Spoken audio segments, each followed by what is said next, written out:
Hey guys, I'm Dr. Emil Tompkins and I want to share with you a story. When I was a kid, in high school, getting ready to graduate, I went into this meeting.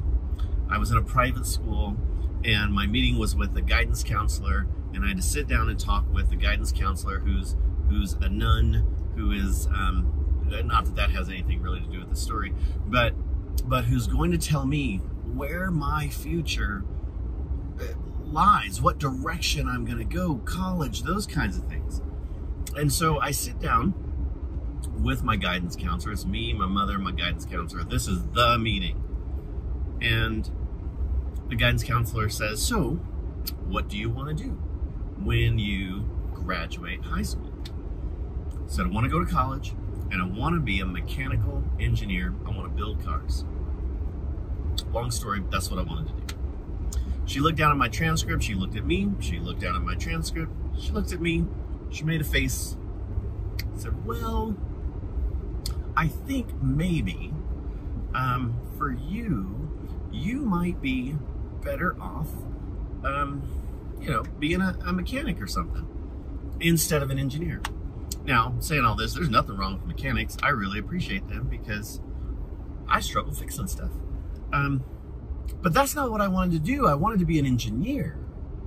And she pretty much shot that down.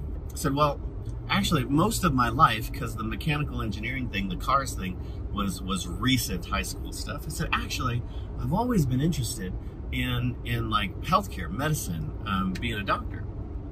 So maybe I can go to school for that and, work my way into hopefully med school.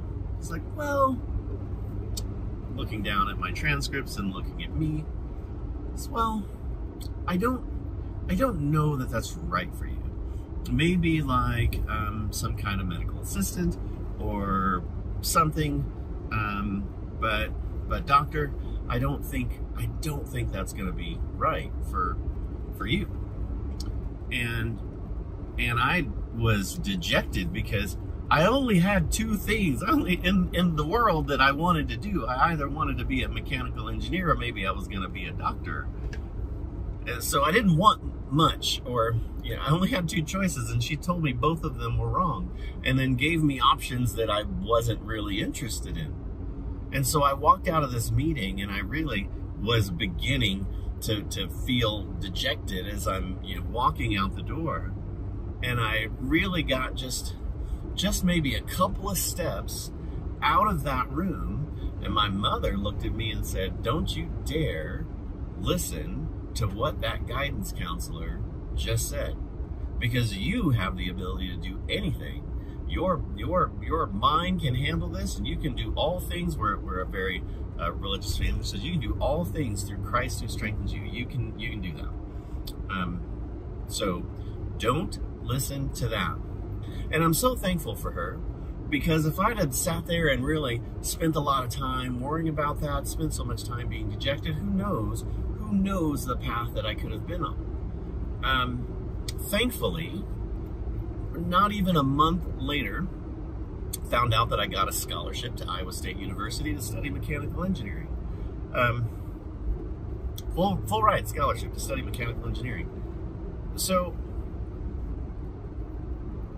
which was great. And I went to Iowa State, realized that mechanical engineering wasn't for me, and then switched my direction in healthcare, where I've been able to practice chiropractic for the last 16 years.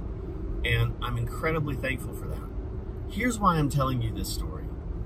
Mike, the thing that I can't guarantee you is that I can't guarantee that there won't be a person who tries to tell you what you can't do, who tries to hold you back. Turn left onto North Little Cody Road. Thanks, Siri. I can't promise that someone won't try to hold you back or hold you down. But what I can promise is that you have the choice of who you're going to pay attention to. You'll have the choice of who you listen to. So make sure that the people you are paying attention to aren't the people who are trying to push you down, aren't the people who are trying to hold you back, but they're the people who are building you up. The people who are showing you, teaching you, directing you, leading you, encouraging you to go in the direction that you want to go. If you do that, then your possibilities can be endless. But sometimes it's easy to hear the noise of what you can't do, and sometimes that's in our comfort zone. Oh, I can't do that, so maybe I shouldn't take the risk, and then we just hear that. But that'll hold you back. North Little Cody Road. All right, that's enough of that. So, guys, thank you so much for today. Really pay attention to what you're paying attention to. Listen to those who are building you up. It will change your life for the better. I'm Dr. Emil Tompkins. Have a great day.